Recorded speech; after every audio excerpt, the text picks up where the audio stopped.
Yeah. All that stuff that Saied talks about from time to time makes no sense at all to you or to me. Yeah, It's fine. It's fine. So this week was a landmark week for your favorite National Association of Realtors. This, according to the Wall Street Journal, what to know about the new rules for buying and selling homes. I will say right off the top, a lot of this has been sensationalized, and I've read a lot of articles about it, and if you're confused, that's okay. You should be. Yeah, they tried to make it very confusing. So basically, what this all comes down to is this landmark negotiation, besides a massive settlement they had to pay, comes down to one resounding theme. You can now negotiate the fees, and the seller doesn't have to pay your buyer's fees. So this is something that we need to get into because I had some conversations over the weekend with some family members that were looking to possibly get into the market and buy their first home. Okay. And if you had your real estate license, like I've told you to do for, I don't know, the greater part of a decade now, you would be able to earn a commission from said transaction. You know, and I told them that I should have had it by now to help them. But you're a degenerate piece of shit who doesn't. I've kind of been busy show. with the podcast. That's my excuse. Don't you put that bad juju on the show, Ricky Bobby. So the way this used to work, okay, is and I think a lot of people who've never purchased a home before, they don't know. So I think it's worth talking about, right? Is the seller was responsible for paying their agent who's listing the home and selling the home, their commission. That is correct. Somewhere between 1% to 3%, okay? Typically around 2.5% on average, right? And then they were also responsible for paying the buyer's agent commission. Now, philosophically speaking, it's the easiest source to get the money because, in theory, the person who's selling the home has equity in their home they've built up over the last year, 2 or 3 or 4, 10. And because they have that source of equity, they have this free capital in their mind because it's not really tangible, tactile to them yet because they haven't monetized it by selling their property, where they can pay these commissions. Right. But a lot of people who've been like, wait a minute, fuck that. Why am I giving away 6% of my home value? Why am I forced? Why is this industry standard? Why should I be forced to give away somebody? Why should I be paying both agents? Well, yeah, there's that component to it too. And just for reference point, the average commission paid by sellers has been roughly around 5.5% of their sale price. Okay. Which, by the way, when home values were a lot cheaper, wasn't so impactful. But now you got some of these real estate agents making hundreds of thousands of dollars a year on a side gig. On a side gig. Right. And then here's the messed up part. Some of these agents, right, are taking advantage of the fact that they have, novice buyers that don't understand, right? Because you typically buy and sell maybe 2-3 homes in your lifetime on average. Right. They're selling them all the time, so clearly they're going to have more experience than you. That, and I'm not saying all real estate agents are like this. We know we got some listeners. You going to shit talk to real estate agents? Boy. Well, I am very careful. I'm Please just send saying, all hate mail to Saied at higherstandardpodcast.com. You can see a world where if a buyer is going to receive commission to, get their borrower, their buyer to buy a home, perhaps they show them the listings that have a higher commission fee first and convince them, you might want to look at this property. This fits your needs more. You know what's wild to me? That is so wild. That's happened. Every real estate agent that I've spoken to has said they would never do that from an ethical fiduciary. I mean, they have to admit they can't admit to doing that. Then they go to jail. Yeah, okay, whatever. But here's what I'll say. It happens. It happens a lot. And it's steering. They're steering you. And it happens internally to brokerages too. Hey, my buddy inside the same brokerage, the same Berkshire Hathaway, same Coldwell Banker has a listing. Now the broker who has both agents working underneath them makes a commission on both. They can, work out some way like to incentivize doing internal deals like that. They both get paid a little bit more. You get a property. Yes. Everybody wins in theory, right? Except for the fact that, are you really being steered or are you not? Do you know? Exactly. So keep in mind, like I said, the average commission being paid by the sellers had been 5.5%. The projection moving forward, this is what they're projecting. I'm not saying it's going to be true. A lot remains to be seen, okay? They say it's going to be... Where do these projections come from? I know. How are you going to... Where's this going to come from? But now they're saying it's going to be somewhere between 1 to 1.5%. Okay, and here's what every real estate agent I've talked to has said. Nope. Not gonna happen. No. No. Because they're not gonna budge. Now here's the key difference, right? Now a lot of these commissions are gonna have to be negotiated up front, right? And you don't know. You may go into a structure where maybe these buyers are paying their agents a flat fee. So I have long said that Zillow and Redfin are going to displace MLS because every consumer, you, me, everybody and their mother can go on to this website, this repository of information, and use it. We all know how to use it inherently because we all can Google things. Same thing. Yeah. Excuse me. Wow, hairball. You know, when you have as much hair as I do now, you would know you're rocking Lolos on everything. Wait, you don't have as much. What do you mean as much hair as you do now? Bro, I got more hair on my face and my head than you have. On your head? Christopher, you're skating on thin ice.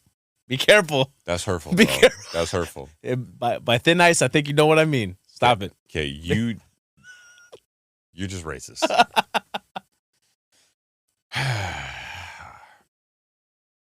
You were saying?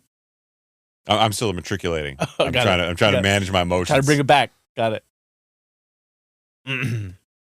Sorry. Moment of silence. It's just my hairline deserves it, bro. It's just a joke, bro. It looks really good. Fuck you. I don't need your pity. You don't have a Haroon here to back me up or back you up. I know, man. Come on. He usually breaks the silence by now. You'd be like, oh. He's going to edit this and he's going to hear it. No, he's not going to edit it. I'm going to edit this one. I'll still never see it. He doesn't watch this. He doesn't listen to the show. Yeah, he doesn't listen to the show. Where was I going again? We're talking about flat fee structure. Oh, yeah. So everybody can use Zillow, Redfin, everything else, right? So everybody inherently knows how to use that. And I don't know if anybody who's listening to the show or you've used MLS, it is wildly unnecessarily complicated. Mm-hmm. It looks really outdated. It is outdated. And there's several different variants of this depending on which region you're in. But the fact of the matter is, it is wildly outdated compared to Zillow and Redfin.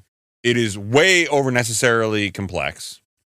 And if the consumers can do this, at some point in time, the National Association of Realtors is going to have to deal with, okay, they have a monopoly over this CRMLS. This is one of many lawsuits, which the one we just saw is going to wind up being much more problematic in addition to these fees. It'll also be the MLS access. I believe Zillow and Redfin will ultimately displace this entire system with flat fees. That's going to happen. Oh, really? Okay, I hope so. And that makes more sense when you think about it in the context of, again, I have, my sister's a real estate agent. I have a real estate brokerage. I'm in multiple states. Like, I'm not besmirching the industry or realtors. Right. But evolution is a part of business. I'll use a banking as a corollary so nobody gets their feelings all sensy. You know, I don't want the fragile people to be fragiler. Right? More fragile. More fragile. Banking as we know it today will eventually become extinct. I am not ignorant to that fact. Technology will displace a lot of what we do. And for the proponents of crypto and Web3 and the blockchain, that will certainly pave the way at some point in the future. There's a lot of political bullshit and lobbying between here and there. But that's where you wind up, like it or not.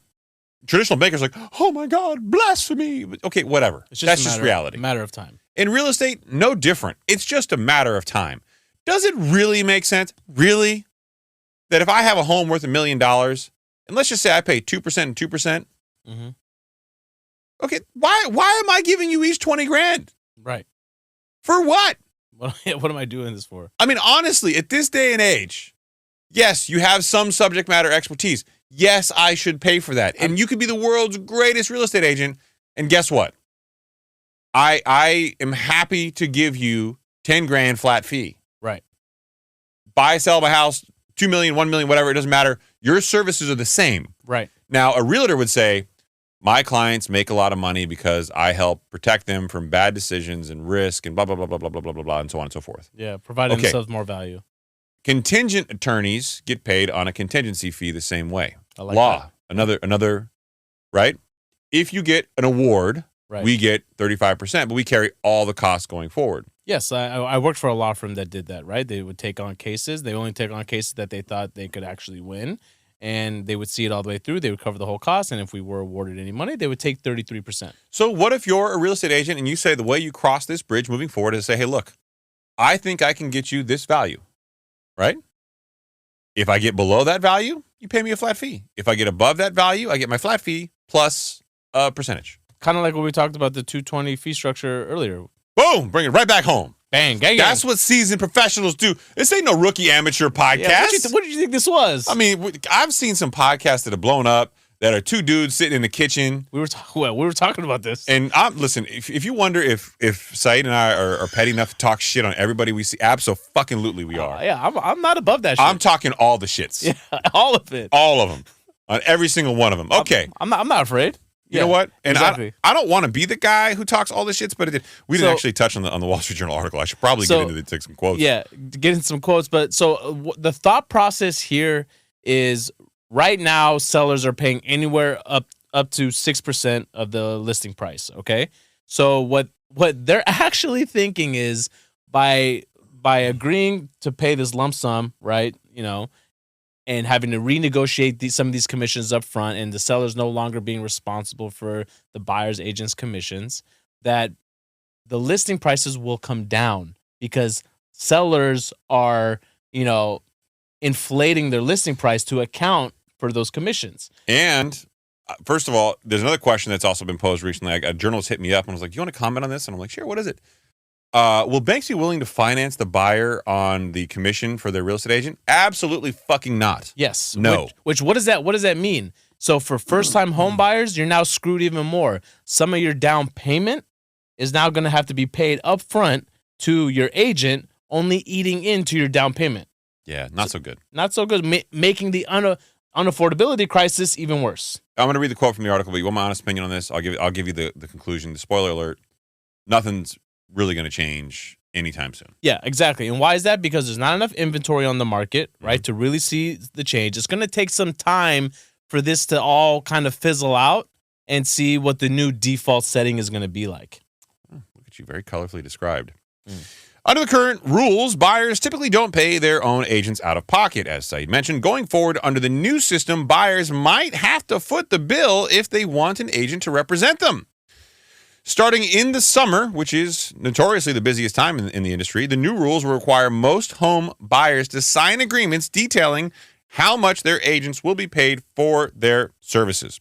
If home sellers are unwilling to cover the costs of the buyer's agent, these agreements would likely require the buyer to pay the agent directly. Can you imagine that conversation? Hey there, Tom and Jane. The seller's not covering my commish, so I'm going to need you to write the check. Yeah, so this is going to require buyers now to really interview their agents. As a matter of fact, agents representing buyers will have wide latitude over how to charge their clients. Some might bill at hourly rates, while others might ask for a flat fee for the services. First of all, the first realtor that comes to me and says, "Hey, Chris, I'm going to represent you, but it's going to be $100 an hour." You can get fucked, Chief. Yeah, go kick rocks, Paul. Yeah, that's not... Ooh, Paul. Jeff? Who do you want? Jeff. Jeff?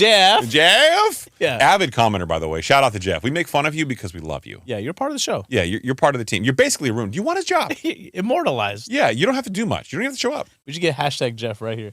Okay, well, we should get hashtag Jeff, but spelled the Joff way. Yeah. The really obnoxious way. Exactly. Okay, so you're thinking, okay, Chris, if this is all much ado about nothing and this is all hypothetical and nothing has really significantly changed, did the market react? Did the market react? Did the market go, oh shit, the sky is falling, and wham, whammy.